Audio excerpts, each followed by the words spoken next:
So hey everyone, we are here from Datadog. We're going to talk about our journey connecting millions of containers with gRPC. So just a few words about our company. We are multi-cloud monitoring and security products. For those that don't know us, we offer metrics, logs, and traces to our users.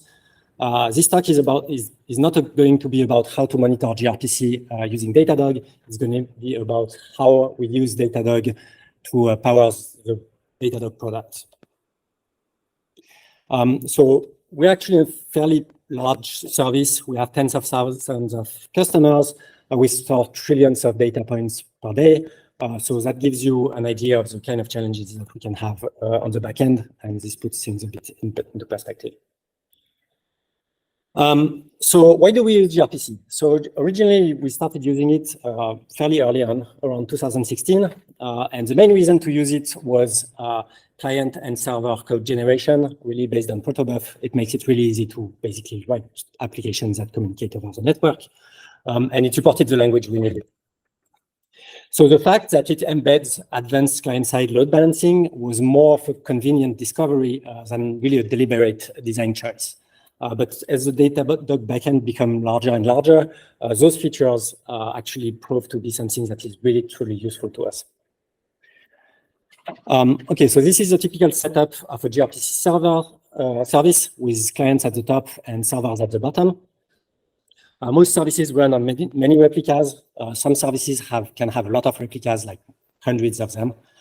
And we use gRPC built-in client-side load balancing to spread the load across the server instances. We usually do not rely on external load balancer in between services to actually do that work. This helps us save on costs and operations. So typically service owners are like this approach. We use DNS for service discovery. We have no advanced kind of control plane features, although that might change in the future. So while this setup has generally been working really well for us, it has also come with like some challenges, and actually using gRPC properly in this setup has been an ongoing learning journey. So at first, users at Datadog were mostly on their own when using gRPC, and soon enough they bumped into a set of some common problems. So the way we helped our developers to deal with those set of problems is by providing gRPC wrappers. And here on the slide, you can see examples of some of the issues we try to deal inside of those wrappers. And we are going to discuss some of those in more details later during the presentation. So when working on our gRPC wrappers, we try to be opinionated. So we provide a set of reasonable defaults that works for everybody. And if we need to expose some features, we usually expose them as a set of Boolean flags, try to minimize the UX and make it easier for our users to consume it.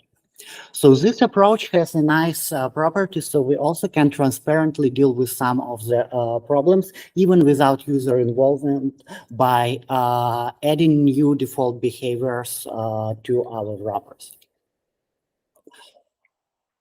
Okay, so the first thing that we take care of in our wrapper libraries is failure detection. So one scenario that is particularly common in a setup like Datadog is silent connection drops. So that typically happens when a host is shut down from the network. And so how does gRPC actually handle this scenario? So by default, it doesn't really do anything special. It actually relies on the Linux kernel to detect that a link has failed. And so in a typical setup of like if you install any distribution of Linux, it will use the default. It's going to take a whole 15 minutes in order for the kernel to detect that the link is bad. So this is the amount of time you're going to get errors for gRPC server that has a failed link. So can we do better than that? Well, gRPC actually has a feature that you need to turn on explicitly in order to make that much better. This feature is called Keep Alive. So we set that in our wrapper libraries, and we set it by default. We basically think that in our setup, everybody should have Keep Alive enabled. So that's an example of one of the things that we set up. So this has basically completely eliminated this pattern that used to be really common, actually. And as we felt like we had a good grasp on this issue of failing nodes, we were able to bring failure detection to the next level. So, as you've seen, setting keeper lives allows us to efficiently deal with network problems. But what if network is fine, but an instance of application server is failing due to some other reason? Like, for example, it cannot connect to database, it got misconfigured, or some other issue is happening, and gRPC will happily keep sending requests to this failing server, which will increase the error rate for all clients that are connected to it. Here on the screen, you can see a diagram for a synthetic test that we run in our environment when one server is constantly misbehaving. And the way we deal with this problem is by enabling a newly added gRPC feature, which is called outlier detection. So outlier detection actually works like this. So it allows ejecting a misbehaving server by comparing error rate for this server with the mean value. And it actually has a kind of complex configuration parameters allowing to tune the execution procedure.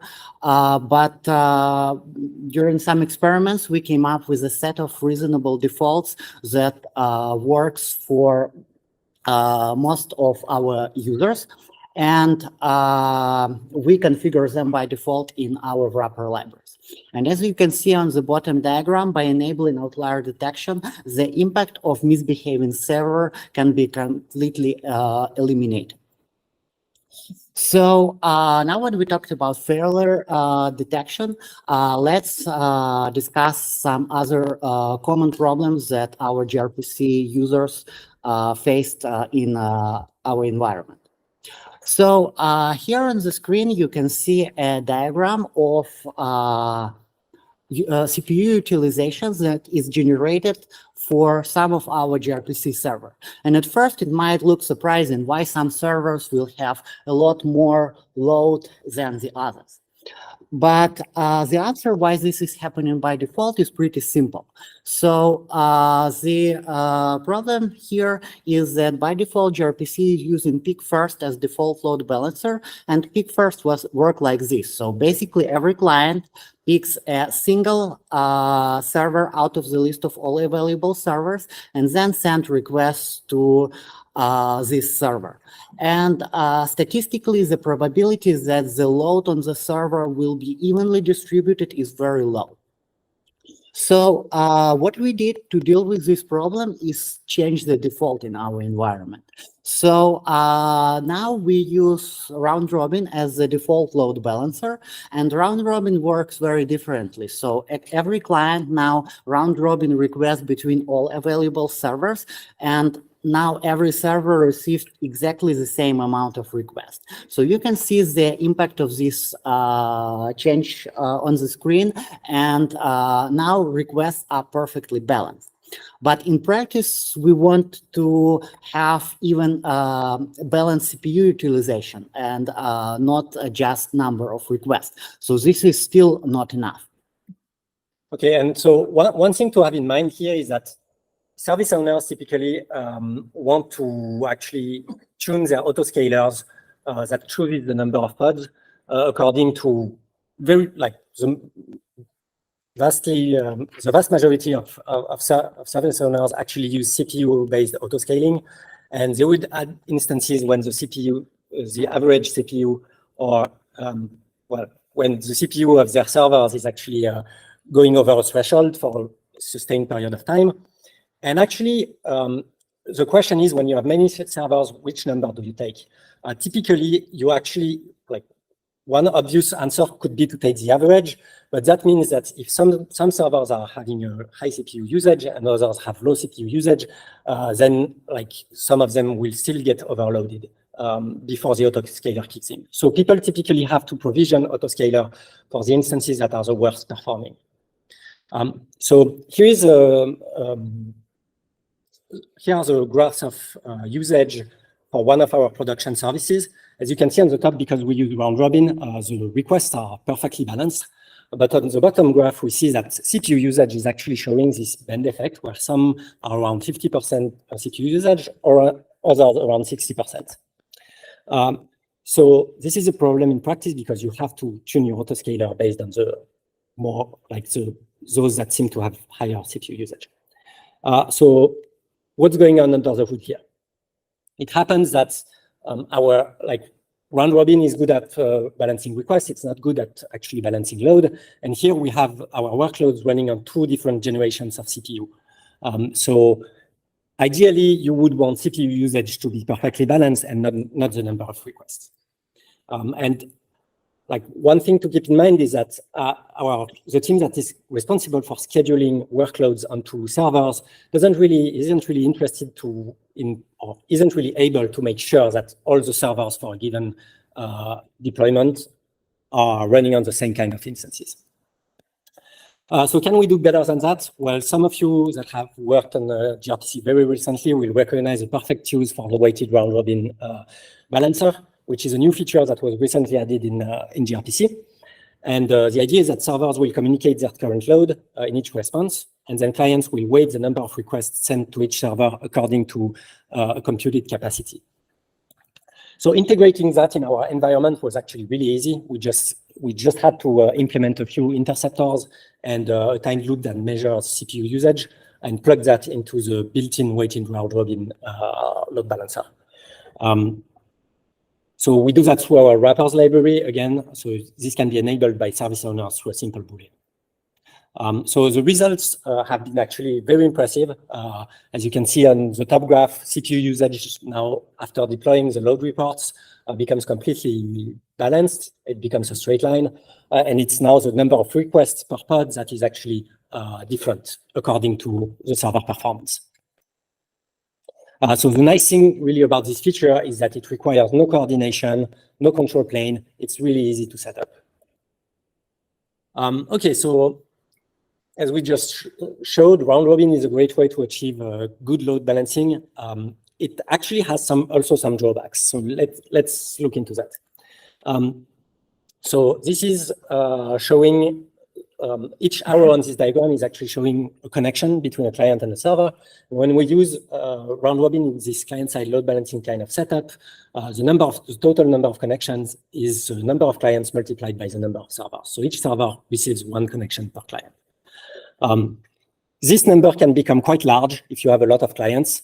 And so the question is is that a problem in practice? It ends up then it is because those connections are cheap, but when we have thousands of connections, they all sum up, and resources that are consumed by those connections add up as well. So here on the screen, you can see a screenshot of Datadog Profiler applied to one of our Go gRPC servers. And as you can see, a lot of memory, like almost 2 gigabytes, are spent on some internal gRPC buffers. So we dig deeper to investigate what's going on there. So in order to understand the problem, let's consider a typical gRPC setup for a Golang server. So here you can see a connection, and every connection in gRPC Go allocates 2 buffers. One for reads and one for writes, and gRPC Go uses those buffers to proxy requests to underlying network socket. The corresponding sizes of them are 32 and 64K, and actually, those buffers help to reduce, to improve performance because accessing network socket is expensive because it requires network calls, and accessing data in memory is much faster. So by using those buffers, we can improve performance. But let's consider what happens if we use round robin and now we have thousands of connections. So just those 2 buffers can account for gigabytes of memory on every server, which account for terabytes of memory across all our environment. So one more problem here is that in round robin case, the effect of those buffers is not that visible because a lot of the connections are not heavily utilized. Like we have thousands of connections, but a lot of them are mostly idle, and buffers just sit there without helping us a lot. So what we did, we worked with gRPC team and introduced an optional mechanism that allows to share buffers between connections. So we use sync pool, which is Golang abstractions for sharing objects between concurrent Go requests. And we wrote some logic to release the buffers and make them available for other connections when necessary. So after we tested this feature on one of our gRPC servers, the results were really good. So we saw a 40% memory decrease with no visible CPU impact. And if you want to learn more about this work, here is a link to the pull request where we did this work and provide some benchmark results. But actually here I must mention that Golang is not the only language where we have problems with too many connections generated by round robin. Okay, so this is again the same diagram, just showing the connections for one client. And here we are talking about Python. So one thing that we quickly discovered when we investigated these problems of too many connections kind of causing too much resource usage, that the reality doesn't really look like this. It actually looks like this. So each Python process looks like it's opening not just one connection to each server, but a bunch of them. So why is that? Well, a lot of popular Python frameworks are actually spawning not just one process to process requests, but it's spawning a bunch of them, and they cannot really share a gRPC runtime. They cannot really share connections. So in our environment, typically the servers that are serving our large Python monolithic application, they run thousands of processes, which means that in this case, we will have dozens of connections per client to each server. So the way we improve the situation here is simply by running an external connection pooler. We use an envoy proxy for that, running as a sidecar that the Python processes connect to, and that is then responsible for doing the round robin for us. So by doing that, we were able to make Python on par with other languages, but we didn't really actually solve the problem. We just greatly improved the number of connections in the case of Python. So can we do better than that? So the thing that we think should solve the root cause of too many connection problem is subsetting. And the idea behind subsetting is really simple. So what we're gonna do, we will make every client to choose a subset out of all available servers and then round robin requests between them. So a useful way to think about subsetting is this. You can think that it's something that sits in the middle of two extremes, which are peak first and round robin.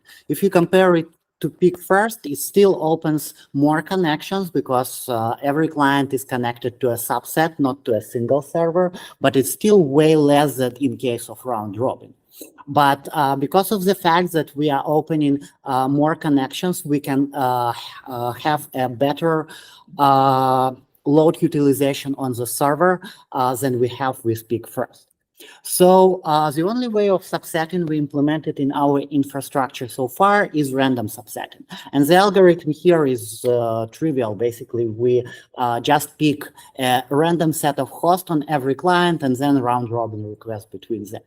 But the results, when we applied it to one of our servers, and this particular server has thousands of clients. So as you can see, the number of connections as well as memory utilization on the server reduced a lot. But the CPU impact was not that great. That's once again because random subsetting has exactly the same problem as pure peak first. So the imbalance between the most and the least utilized server now grows, and service owners will have to account for that when allocating resources for their server. But once again, it might be a fair trade-off for some type of applications, but still it doesn't feel like it's a generic solution we can enable by default for everybody. So the thing we are doing right now, we are trying to closely work with the gRPC maintainers and try to introduce a standard way of doing subsetting in gRPC by exploring smarter algorithms of choosing subsets on the client, as well as the algorithms how we can distribute load when subset is already chosen. But this is still work in progress. You can see a link to the corresponding gRPC proposal on the screen. And it's too early to share any results of this work yet. That's what's it. We'll be happy to answer any questions. Yeah, go ahead. Maybe we need some mics.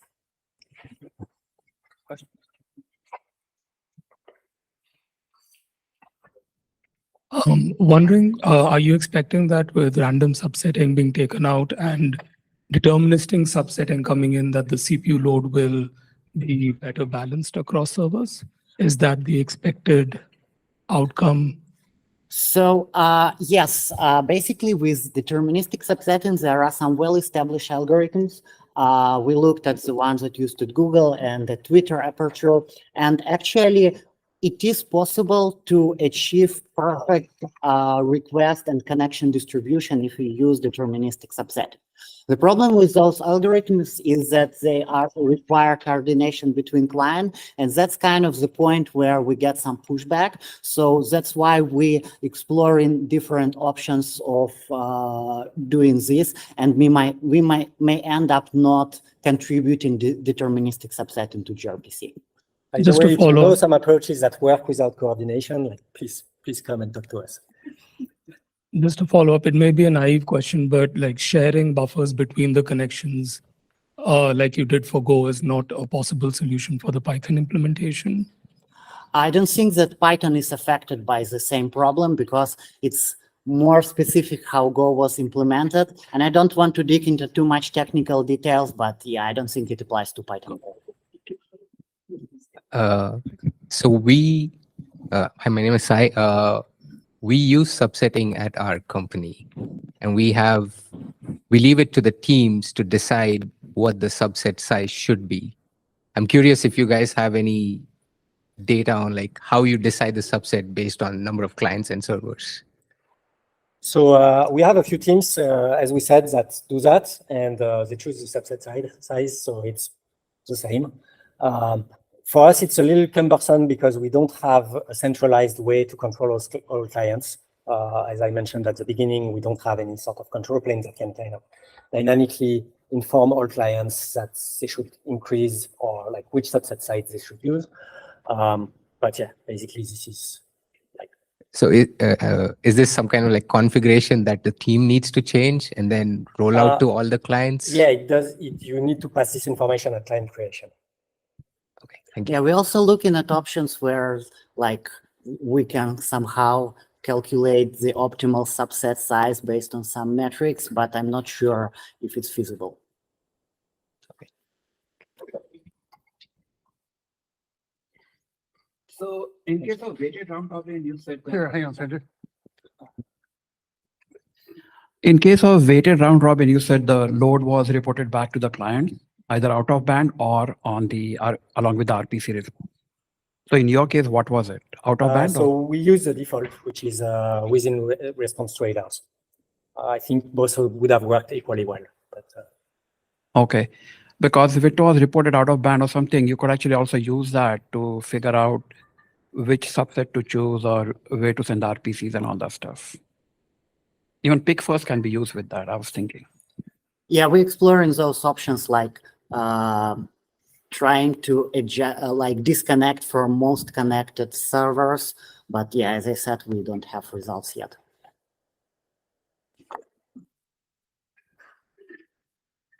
I have a question for you guys. So going back to setting up keep alive parameters on the servers, I'm wondering if in your services are those turned on by default, or if so, what are like how do you determine the default values for those?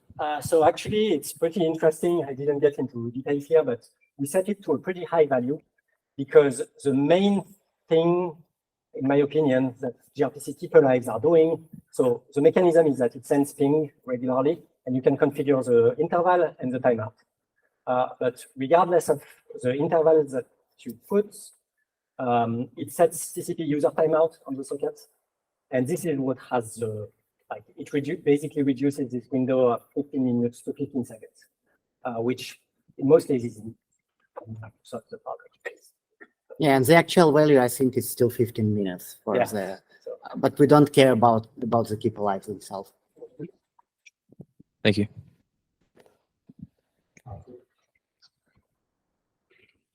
And just to mention, historically, at Datadog, to like circle back on the beginning of the presentation, people have been kind of tuning these TP-like parameters crazily and setting them in ways that actually cause more problems than they solve.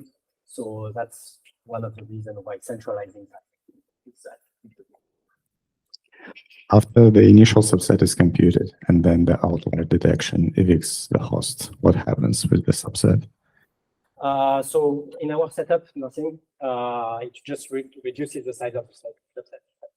And so outlier detection, with outlier detection, there is no risk of actually like removing all the servers of the subset because you're only looking at the subset and ejecting outliers. So like all servers cannot be outliers. Yeah, and there is a protection. You can configure max ejected host. I think it's the default to 10%, so you will never eject more than 10% of your servers.